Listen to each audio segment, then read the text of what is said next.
que uma operação da Polícia Federal no setor de mineração acabou envolvendo até o altíssimo escalão do governo de Minas Gerais?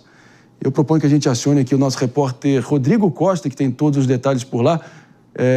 Inclusive, só para a gente ter a totalidade da nossa audiência aqui prestes a ouvir as informações do Rodrigo, eu já vou te acionando, querido, até porque, enfim, a gente falou ontem da trajetória, né, do histórico aí, mais do que cabeludo, suspeito ali na Agência Nacional de Mineração, ao que tudo indica, pessoas graúdas aí em Minas Gerais envolvidos nesse problemão.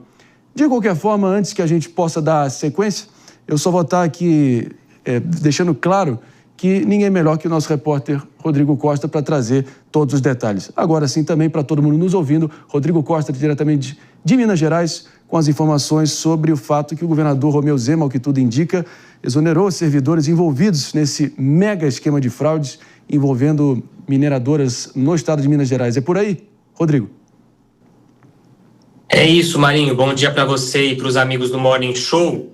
Olha só, houve um silêncio aí de 24 horas da operação até o Zema falar a respeito, inclusive. A Operação Rejeito revelou evidências da atuação de servidores da Secretaria do Estado do Meio Ambiente em uma organização criminosa responsável pela venda de licenças ambientais para mineradoras que atuavam ilegalmente em áreas preservadas do território mineiro. Em entrevista, nesta quinta-feira, o governador Romeu Zema falou pela primeira vez sobre o caso, disse considerar um verdadeiro absurdo o fato de que servidores possam ter feito uso da estrutura pública estadual para obter algum tipo de benefício financeiro. Ele afirmou ser algo que pessoalmente abomina e que combate arduamente. Disse que uma das bandeiras do seu governo é combater a corrupção. Falou também que a Controladoria Geral do Estado já suspeitava da organização criminosa e que espera uma punição exemplar aos envolvidos. O governo de Minas Gerais já havia feito um pronunciamento institucional horas após a Polícia Federal deflagrar a Operação Rejeito.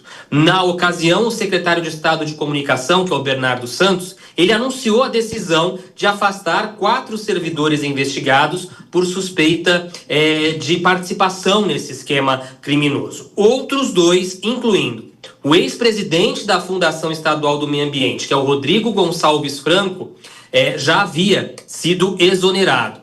As apurações da Polícia Federal, elas apontam aí um potencial econômico dos projetos minerários envolvidos no esquema criminoso, que ele pode ultrapassar os 18 bilhões de reais, com lucro líquido projetado em 9 bilhões e meio de reais. Na operação desta quarta-feira, foi determinado inclusive o bloqueio de bens avaliados em 1 bilhão e meio de reais. Como você bem mesmo disse, como nós noticiamos ao longo da semana, Marinho, é uma quantidade financeira que chama muito a atenção e que causou, de fato, um balanço político, uma turbulência política, digamos assim, no governo Zema, por presença de pessoas do governo em toda, como sendo investigados nessa operação. Então, é essa atualização que a gente traz aqui dessas peças-chave do governo Zema dentro desse esquema.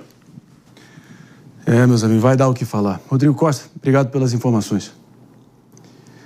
Sempre eu faço questão aqui, né, Mano Ferreira, já te acionando, vamos dimensionar isso aqui, o que isso de fato representa em todos os aspectos, todos os sentidos, todos os reflexos aí, não só para os mineiros, mas de modo geral, o momento do Brasil como um todo, né? Palavra sua. Isso mostra, Marinho, a gente está falando aí de uma agência reguladora cooptada, mais uma vez, pelo crime organizado, né? Cooptada por um esquema para beneficiar criminosos na disputa econômica. Isso é gravíssimo. Total. Isso fala sobre como, no Brasil de hoje, não temos o império da lei. Não temos o mérito dominando quem vence ou quem perde uma disputa no mercado. Nós temos os favores e o roubo, o crime, como instrumento de coerção, de negociação e de vencer os seus concorrentes, não de forma leal, a partir de um serviço mais eficiente, mais qualificado, que gera mais valor para o seu cliente, que tem mais capacidade de produtividade. Não. O que a gente vê é que prosperam aqueles que roubam, prosperam aqueles que têm um conluio com a agência reguladora, prosperam aqueles que usam do crime organizado para coagir os seus concorrentes. E enquanto isso for realidade, nós estaremos muito longe do caminho da prosperidade, de um caminho em que o brasileiro possa sonhar com um futuro melhor para os seus filhos. E digo mais, mano, o descaso com o dinheiro do contribuinte, porque isso tudo que a gente está falando aí provavelmente provém de dinheiro público, de pagamentos de imposto, e descaso para com o serviço entregue à sociedade. É, assim, a ponta do iceberg de provavelmente uma problemática muito grande. E não importa o estado que a gente está. Minas, São Paulo, Rio de Janeiro, Bahia.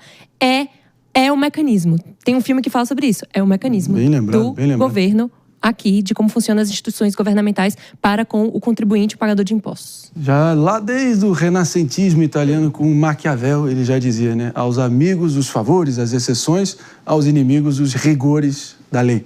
Então tá mais um exemplo nesse sentido, né? Guilherme Sugimori. Puxa, essa operação, pelo visto, sobrou para todo mundo, né? Vocês viram que tem indícios de que tenha começado durante o governo Bolsonaro. Uma das pessoas presas foi dirigente da polícia no governo Lula. Aí tem o Zema. E eu estava observando o que foi narrado pela operação. Ela envolve desde a concessão indevida de licenças para operar, a corrupção, lavagem de dinheiro, organização, até licitação, fraude em licitação. Tem um núcleo de licitações também. Essa é grande, vai pegar muita gente. Isso mostra... A gente estava comentando aqui de quão é infiltrada a criminalidade em diversos setores. E esses de exploração mineral ou madeira, isso é muito comum historicamente no Brasil, porque envolve muita licitação. E eu até faço aqui um apontamento de justiça, que no passado as fraudes em licitação no Brasil eram muito mais correntes, tá? Houve uma época em que não havia licitação sem algum tipo de fraude, ainda que em pequena escala. Os empresários brincavam sobre isso. Eu tenho a impressão, atuando nessa área, que isso vem mudando, que isso vem melhorando, que há mais investigação, há mais cautela. Mas essa é uma daquelas que é um setor muito grande, envolve muito dinheiro, e ela envolve muito mais, veja, não um grupo organizado político ou um órgão específico, uma pessoa, mas sim um grupo que é organizado economicamente. É um setor econômico, um grande número de pessoas que vê uma oportunidade ali de ganhar dinheiro ilicitamente, e é isso que estrutura. Quer dizer, não é um governo, não é uma pessoa, não é um grupo político único. O que une eles ali realmente são questões financeiras ao lucro fácil. E, além dos custos políticos, convém lembrar que Minas Gerais é um estado onde há uma preocupação particular sobre os danos de mineração, sobre os danos ambientais que esse tipo de abuso pode levar. Destruição de ecossistemas, enfim, tem um aspecto ambiental que é pesadíssimo, a insegurança regulatória que isso cria, muito além, né, de lavagem de dinheiro, organização criminosa e todo o problema lá em cima, né? Ex-diretores da Polícia Federal aproveitando o trânsito privilegiado que eles já tinham na estrutura pública para se beneficiar privadamente, esquemas privados, clandestinos, até... de novo, puro suco de Brasil, eu sei, e cansa a gente ver. Suco ruim. E suco tóxico, né? De qualquer forma, doutora Priscila Silveira. Só para constar aqui, tem corrupção ativa, passiva, lavagem de capitais, organização criminosa, torna ali de 1,5 bilhão, só que nem é só... Lógico que o dinheiro sai do nosso bolso, né, também, enfim, de alguma maneira, mas o problema é que havia ali imputação de liberações, ou seja, eles liberavam áreas que eram áreas protegidas. Ou seja, a gente tem uma ilegalidade ampla, não é só a questão de facilitar aquilo que era permitido ou não, principalmente liberando áreas de proteção ambiental. Então, áreas que são ali preservadas, de preservação, que quiçá poderiam ter sido liberadas, ou seja, fizeram em razão de dinheiro, né, essa vantagem indevida recebida, algo que é contrário, ou seja, mesmo que não fosse recebendo, eles não poderiam ter feito isso, porque a área de preservação não pode ter mexida ali. Então, beira o absurdo. Então, a gente tem aqui, eu acho que o governador ficou surpreso, não é? Para nós aqui do Morning, Morning não é quer dizer que a gente, né, ache bom, enfim, mas não é surpresa nenhuma ter ali envolvimento de funcionários, não é? Públicos. Devem facilitar o trâmite. E lembrando isso, e aqui deixando registrado, qualquer coisa que a gente fala sobre funcionários, a gente tem os maus profissionais em todas as áreas. Então a gente não está generalizando que todos sejam ruins, mas que aqueles que assim sejam, que estão lá a nosso mando, ou seja, a gente coloca lá de alguma maneira, porque a gente que está pagando, está saindo do nosso bolso, que façam de acordo com o dever legal. E que todos eles que não estejam dentro desse dever legal, que sejam punidos dentro ali dos ditames legais. Meus amigos, a lama lá de Mariana mostrou como realmente, enfim, pode ter um dano ambiental imenso e gerar um prejuízo social. Mas, enfim, a novidade... discussão até hoje, né? Em termos não acertaram ainda acordos, julgamento em Londres, se afeta aqui ou não, é uma grande questão para o Brasil, não se resolveu até hoje. A lama de Mariana mostrou os riscos da mineração sem controle. Agora a gente vê a lama política escorrendo dos gabinetes ali em Minas Gerais. A gente espera que, como o próprio governador disse, e a responsabilidade de última análise tem que ser do próprio governador de estado, que haja, sim, uma responsabilização, enfim, impecável nesse sentido.